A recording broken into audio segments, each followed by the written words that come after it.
What's good? It's your boy Fanon. Welcome back to the channel, subscribers. We're going to talk about Deontay Wilder and what he thinks needs to happen for the Anthony Joshua fight to take place.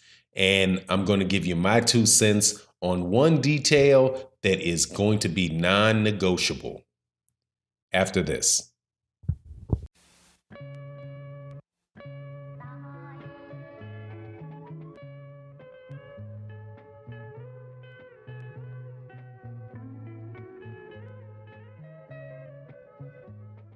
All right, fight fans. It is one day before the fight between Deontay Wilder and Dominic Brazil. Been a lot of crazy stuff going on. Deontay Wilder saying he wants to kill people. Dominic Brazil picking up urban dictionaries and acting a fool. All kind of stuff, man. And adding a lot of excitement to the fight. But we know that this Dominic Brazil fight should be, it's not guaranteed to be, but it should be just an appetizer for the big fights in the heavyweight division that we're trying to see, which are Deontay Wilder versus Anthony Joshua, Deontay Wilder, Tyson Fury rematch, Anthony Joshua, Tyson Fury fight. Those are the big fights in the heavyweight division that we're wanting to see. And Deontay Wilder mentioned what he thinks needs to happen in order for that Joshua fight to happen. And that is for people like me to shut up and the media to shut up and the managers and people talking all out in the public about what the offer is and what they're going to do just to be quiet so that the people that are involved with the negotiation can sit down and get the fight done. And when everything goes silent and you're not hearing from either camp going back and forth in the media, then you'll know the fight is taking place. Now, I like to deal with objections in videos. So I know some of you guys that don't like the channel but watch all the videos are going to say, but Deontay Wilder also did a lot of talking about it too. He was in the media, not for a while. He has gone silent on what's going on with Anthony Joshua since he pulled out of that, since after the Alexander Povetkin fight wound up taking place after Deontay Wilder said that he would take that money. So since then, people were saying, hey, Deontay Wilder's not returning calls. He's not doing that. He's not talking. Well, that's when he started it. And I think that he's right. Lou DiBella also said the same thing, who is a promoter that promotes some of or many of Deontay Wilder's fight, like a site promoter from Lou DiBella Entertainment out of New York City. I believe he's going to be promoting the fight with this coming up this weekend. I do believe. Excuse me if I'm wrong. I don't think that I saw Lou DiBella at the press conference. Regardless, Lou DiBella has been on record as saying, this fight is going to happen when the negotiations taking place, when the negotiations are taking place behind closed doors and they're not going on in public. So, and I would believe that. Me, it's very hard for me to do that because I'm a boxing fan and we're in a situation, I'm an avid boxing fan like you are. If you're watching this video, you're an avid boxing fan, or and though I might insult you because you say crazy things to me in my comment section, and I'm just the type of guy that's going to say something back to you. You might be an avid fan in learning. You might be an avid fan of Anthony Joshua. But we're all learning, man, and we're all just, trying to see the good fights at the end of the day, I hope. Now, I am going to talk about it. I'm just going to set this record straight. That's what Deontay got to say about it. Hey, man, I love the talking about what's going on, the fun. It makes it a daily conversation, keeps you interested in boxing to a certain extent. Now, I say that to say this, one of the points that were brought up about the fight taking place was brought up by Bob Arum. And Bob Arum said that the Tyson Fury Anthony Joshua fight should happen in the United States and not the UK.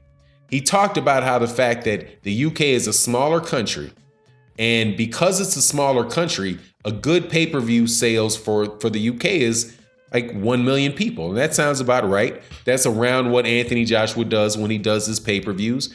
So, and you're in a country of what, 67 million, somewhere around there, maybe 70 million. Somebody can, put it in the comment section what the exact number is. But in the United States, you have over 300 million, and a good pay-per-view sale for a fight here can go upwards of 2 million, easily go upwards of 2 million pay-per-views.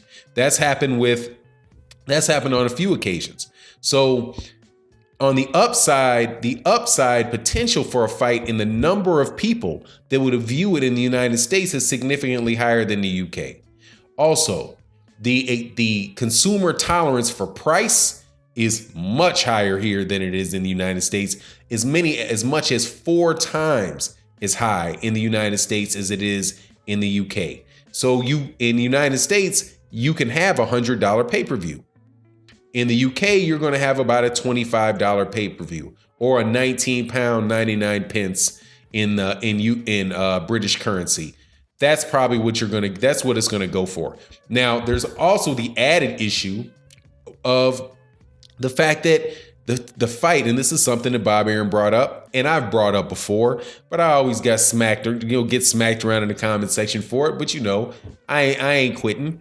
You have a time issue because the UK is so far.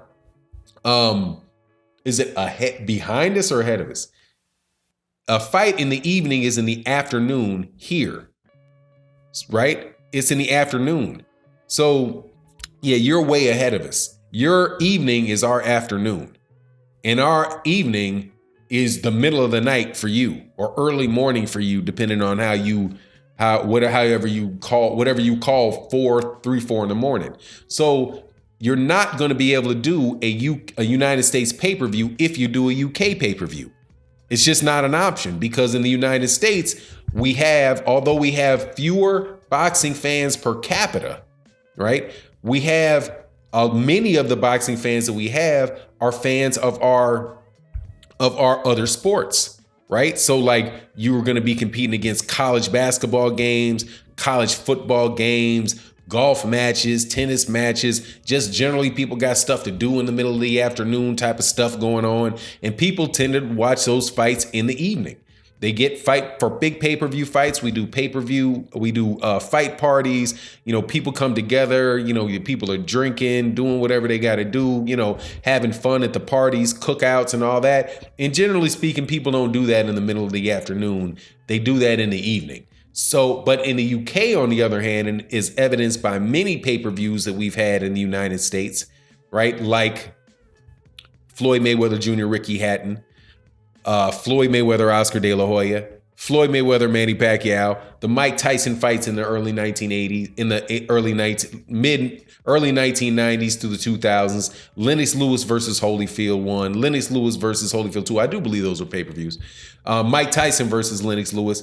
These fights were all aired in the UK, and it did good viewership in the UK. So people are not going to sacrifice the entire United States pay-per-view in order to have that fight in Wembley, even though there's 80,000 people in Wembley. But if you look at the gates that are done and I've said this before, I'm going to say it again. If you take the gate that just took place for Deontay Wilder, for this last week, Canelo Alvarez versus Daniel Jacobs in Las Vegas, that gate was around $8.5 million gate on $15,000 worth of tickets that were sold. Anthony Joshua had 90,000 people in Wembley Stadium, and the gate was somewhere around $9.5 to $10 million for 90,000 people. The gate on 17,000 people for Canelo Alvarez versus Gennady Golovkin, 1 was 27 million, and 2 was 24 million. The gate, I do believe the gate for Floyd Mayweather Jr., Manny Pacquiao in the MGM Grand in Vegas was upwards of 70 million. Just the gate alone for Floyd Mayweather Jr. versus Manny Pacquiao exceeded the entire gross revenue for the fight for Vladimir Klitschko, Anthony Joshua, which I do believe is the biggest fight monetarily to happen in the UK. So it's just not realistic to expect anybody of those camps involved for that fight to be in the UK, which I know I'm at risk of doing what Deontay Wilder said not to do, but I'm doing it anyway, is one of the main reasons I don't believe that Eddie Hearn was making serious offers for the Deontay Wilder fight when he was talking about Wembley, when he was talking about the $12.5 million or the $15 million, any of that. That's why that's the core reason why I never believed that he was serious about that. Because he has to know that that fight between Deontay Wilder and Anthony Joshua, aside from whether Anthony Joshua is ready for the fight or not and all that scared stuff, when that eventually happens, when it reaches its crescendo and they decide, yeah, it's really time to make that fight, it's going to be in America. Because they're not going to throw away half the revenue just for the sake of making UK fans feel good. They're businessmen, and that's what they do. So anyway, it is what it is. Let me know what you think in the comment section, and share the video, like the video, check me out on Patreon. And with that, I'm out. Peace.